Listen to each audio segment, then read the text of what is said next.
ప్రపంచ క్రికెట్లో ఎంతో మంది దిగ్గజ ఆటగాళ్లు వచ్చారు, వెళ్లారు కూడా. వీరిలో కొందరిని భర్తీ చేయడం కుదిరే పని కాదు.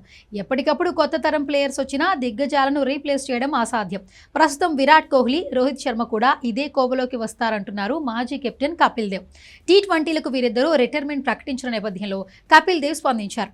రోహిత్, విరాట్లను రీప్లేస్ చేయడం అసాధ్యమని తేల్చేశారు.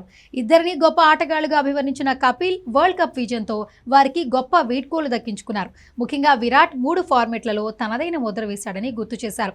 కొందరు క్రికెటర్లను భర్తీ చేసే ఆటగాళ్లను చూస్తున్నామని, కానీ వీరిద్దరి విషయంలో మాత్రం అది సాధ్యమవటం కష్టమేనంటున్నారు. సచిన్, ధోని తరహాలోనే కోహ్లీ, రోహిత్ల ఆటను వేరొకరిలో చూడలేమని కపిల్ దేవ్ అభిప్రాయపడుతున్నారు.